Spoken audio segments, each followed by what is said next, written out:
किसी भी सिंपल से एनालिसिस को एक एपिक, एक महान गाथा में आखिर बदला कैसे जाता है? कैसे सिर्फ लफ्ज़ों और तस्वीरों से एक ऐसी कहानी बुंदी जाती है जो दिमाग से होकर सीधा दिल में उतर जाए? देखिए, यही वो सवाल है जो हर कहानी को आम से खास बना देता है, और इसका जवाब कहीं दूर नहीं, उसकी शुरुआत में ही छिपा है। डिजिटल स्टोरी टेलिंग की इस दुनिया में पहला इंप्रेशन, पहला वार, वही सब कुछ है। क्योंकि यहां वक्त नहीं मिलता, सिर्फ 5 सेकंड, बस इतना ही वक्त होता है ऑडियंस का ध्यान खींचने के लिए, उन्हें अपनी दुनिया में लाने के लिए। यही 5 सेकंड ये डिसाइड करते हैं कि वो रुकेंगे या आगे बढ़ जाएंगे। तो समझिए, ये हुक सिर्फ एक इंट्रोडक्शन नहीं है, बिल्कुल नहीं।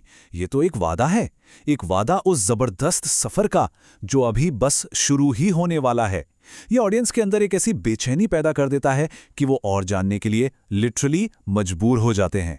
तो ठीक है, एक बार जब ऑडियंस हुक हो जाती है, तब वक्त आता है उन राजों से पर्दा उठाने का जो सबकी नजरों के सामने हैं, लेकिन फिर भी छिपे हुए हैं।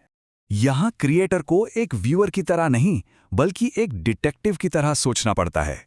हर एक फ्रेम एक क्लू है, हर विजुअल और उसके पीछे के मतलब को समझना, कैरेक्टर्स की एंट्री को डिकोड करना, म्यूजिक के इम्पैक्ट को फील करना और इन सब में छुपे हुए गहरे इशारों को ढूंढ निकालना, यही तो असली कला है।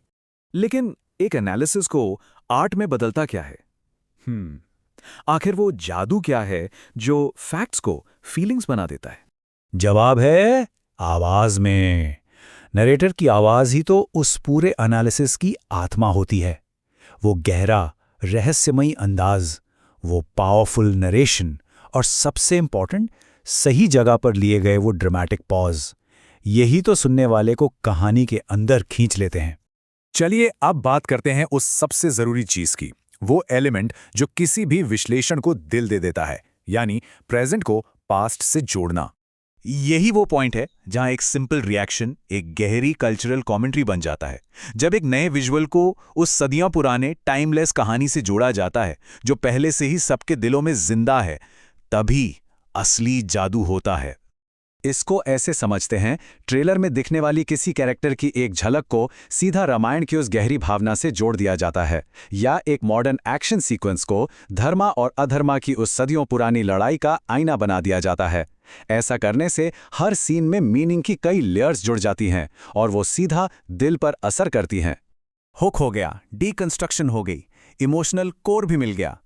लेकिन हर महान गाथा को एक ऐसे अंजाम की जरूरत होती है जो भुलाए न भूले, एक अंजाम जो लोगों की सांसें रोक दे। एक मजबूत कंक्लूजन की निशानी ये नहीं कि वो कहानी को खत्म करे, बिल्कुल नहीं। उसकी पहचान ये है कि वो एक ऐसी बात छोड़ जाए, एक ऐसा सवाल जो लोगों के जहन में गूंजता रहे, उन्हें सोचने पर और बात करने पर मजबूर कर दे। और यही वो सवाल है जो आखिर में रह जाता है, एक सवाल जो एक उम्मीद भी है और एक चुनौती भी, और इसका जवाब वक्त देगा।